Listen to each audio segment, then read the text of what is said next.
Last question on the homework. This one is going to lead us into our new differential equations topic when we get back from break. We're going to be dealing with this both in mechanics and in E&M. But let's just start with a review of the mechanics portion. We're going to draw a free body diagram of this skier. We've done this problem before, or at least most of it. So we have a normal force, we have a weight, and we have a friction force right here. Furthermore, there's actually no friction force. There is a drag force, negative BV. I think on a test I might include the friction force in addition to this, just to see what happens. It's a solvable problem, and I'd love to have us do that on an exam. So it says, write a differential equation that could be used to solve the velocity of the skier as a function of time. So for part B, we're simply going to write mg sine theta minus bv equals m dv dt. Okay. And let's first get the terminal velocity of the skier. So at terminal velocity, the force is balanced, so there's no acceleration. So that gets us that mg sine theta equals b times v terminal. So v terminal is going to equal mg sine theta over b.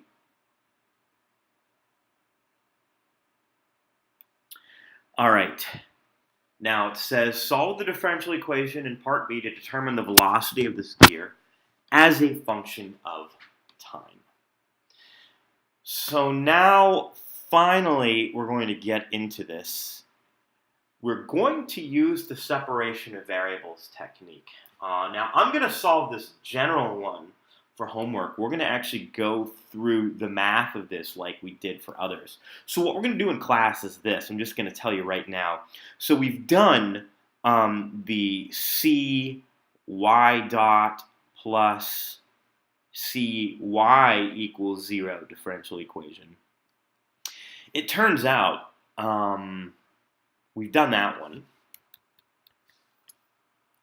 There is a second type of separation of variables differential equation that we're going to introduce, and you would think that it wouldn't be that much of a change. And I guess if you've been doing math for a long time, it's not much of a change, but if you're a senior in high school trying to get through your AP physics class, my experience as a senior taking AP physics is that it did cause me some, I wouldn't say problems, but I definitely needed to be a little bit careful when I was solving it. There are some differences where I add an extra constant to the math. This is how we're going to tackle it in class. We're going to do some examples exactly like we did before. But for this AP problem, here's what we're going to do. We're going to write mg sine theta minus bv equals m dv dt. Our goal is we want to find v as a function of time, and we note that the initial conditions are that the object starts from rest. So we will use separation of variables again. This time it looks a little bit different. So I will multiply both sides by mg sine theta minus bv. I'm going to multiply both sides by dt, and this will be m dv right here. I will now divide both sides by mg sine theta minus bv, mg sine theta minus bv. We'll get some cancellation. And we're going to do one more thing here. We're going to say dt over m equals dv over mg sine theta minus bv. This looks awful until we remember a couple of things. all of this is a constant. And b is a constant as well, and so is n. We can treat them as numbers. So what we're going to do here is we're going to do a u substitution. So we're going to say that u equals mg sine theta minus bv.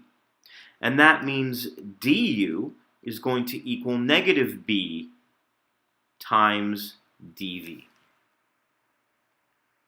Next, we're going to substitute this back into what we need. One small thing though, I really like to be really clear on things. So I see that the u mops up all of this down here. The dv, there's this little negative b in front of it, so I'm going to actually write this as du, negative du over b equals dv.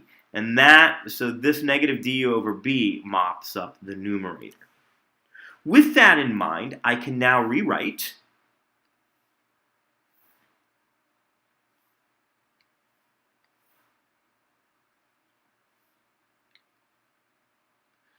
I will say dt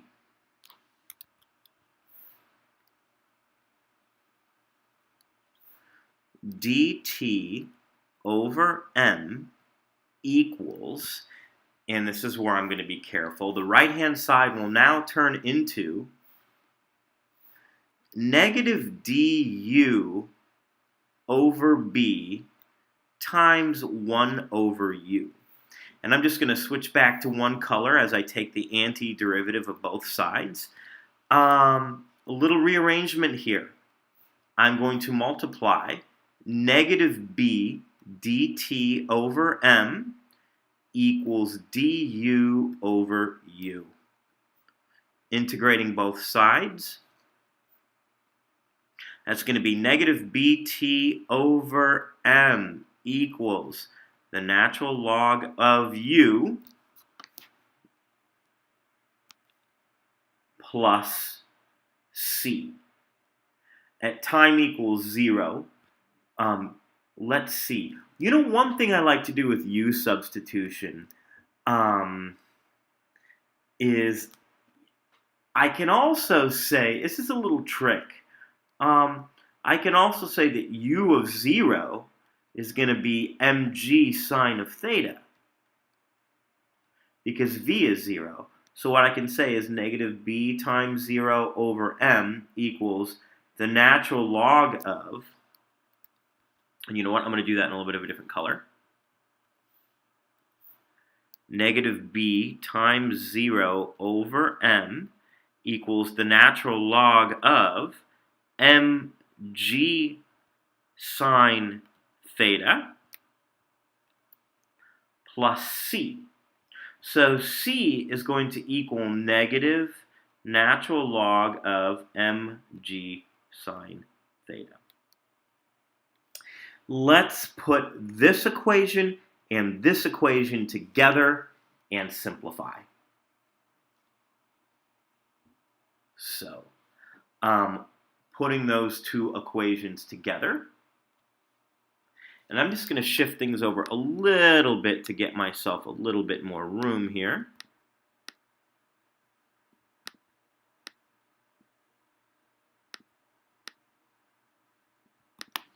There we go. These guys, all right, and these. Shift it over.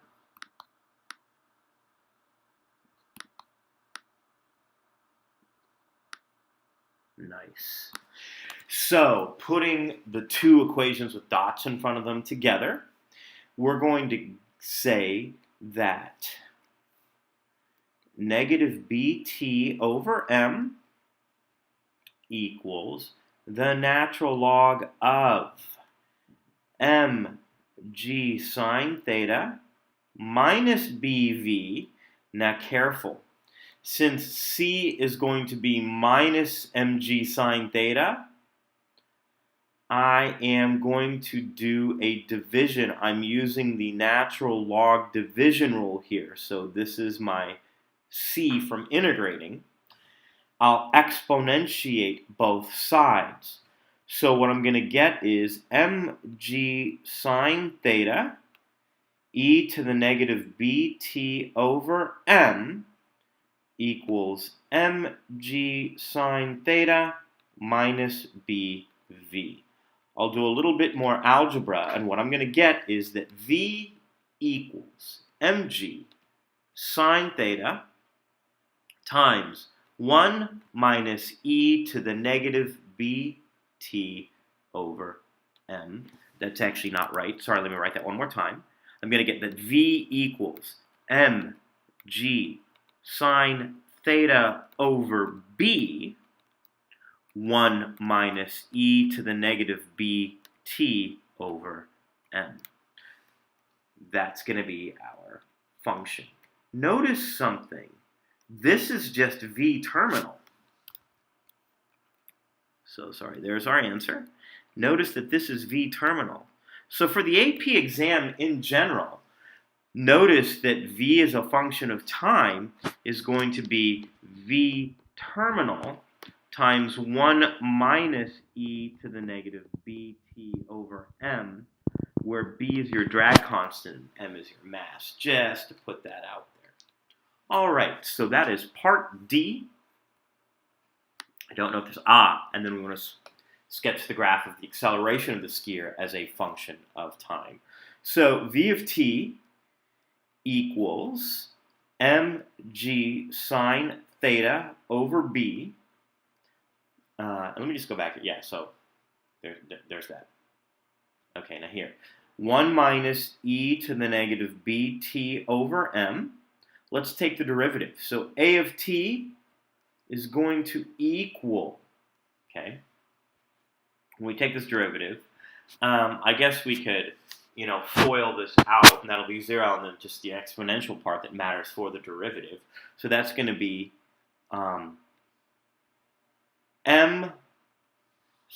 that's going to be b over m, mg sine theta over b, e to the negative bt over m. And look what cancels out. The m cancels out, the b's cancel out, and so we get the acceleration is exactly what you have initially for an inclined plane with no friction times e to the negative bt over m. So we're going to actually plot this as g sine theta here, and then it's going to exponentially decay to 0 as we reach terminal velocity. So that is the 2008 question number 1 free response.